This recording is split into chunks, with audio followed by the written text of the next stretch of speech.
Greetings, fellow humans!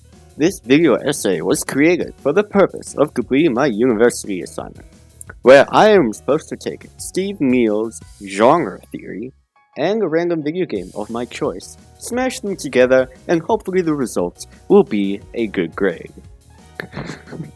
So, the game I have chosen to talk about today is one of 2015 star horror games, Until Dawn, developed by Supermassive Games.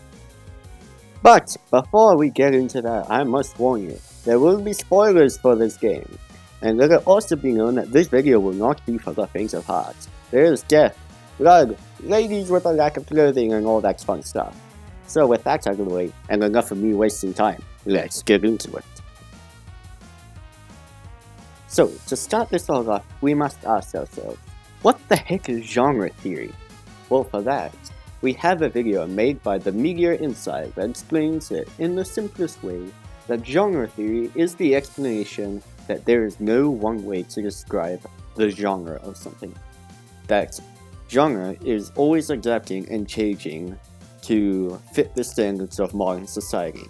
Like how a sci-fi film from 50 or so years ago will be almost completely different from a sci-fi film from the modern day and age. Now to talk about Until Dawn. Well, to start off, I have to explain the game itself a little bit.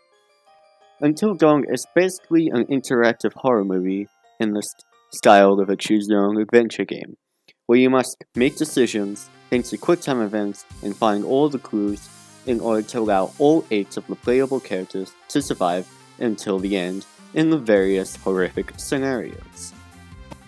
Well, I figured Until Dawn would be a great game to talk about when it comes to genre, not just because it is a great horror game, but when the developers were making it, they tried to cram in literally every single horror trope and cliches they could fit in from the past many years, such as dumb teenagers staying in the wooden cabin in the middle of the forest.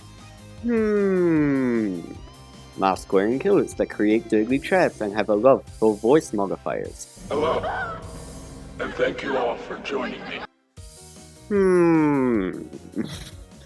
Ghosts, monsters, creepy dolls, almost having sex before being interrupted. And of course, lots and lots of jump scares. Hush! Claws. Run! Really? God damn it! Heck, there's even this one scene where a girl attempts to escape the killer with nothing but a towel on, following the oh-so-common trend that was totally started by the movie Psycho.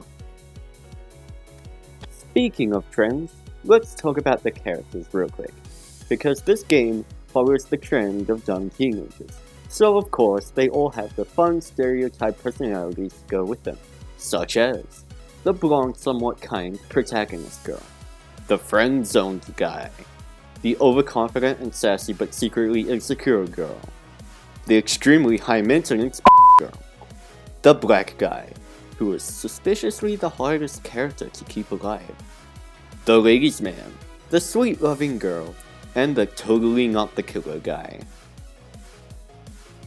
Now, after saying all that, the final point I want to make here is that we have to remember that Until Dawn is still just an actual video game. Horror games from the past have been very different compared to films, because in the games, the player is always the one in control and has power over almost everything. Like how they can easily just run away, or in some cases attack the threat, or just fail to do so, perish, and then try again. Until Dawn takes away that control and leaves the player in a sense of powerlessness, almost similar to how a viewer feels watching a movie in the cinema. Except here, because they are still making the story choices and responding to quick-time events, they still feel responsible if a character were to die. Especially considering there are no restarts this time. Once they are dead, they are very dead. So basically, to round this all up, let me just say that Until Dawn is a masterfully created experience that takes elements from all the horror movies and either pays homage to or just straight up makes fun of the modern day horror films. It can be interpreted either way. It just goes to show how far the horror genre has come from when it started out, as it blurs the line between a horror game and a horror film almost perfectly to create a fun Friday night get-together with friends. Try not to die, and thank you so much for watching. God bless you.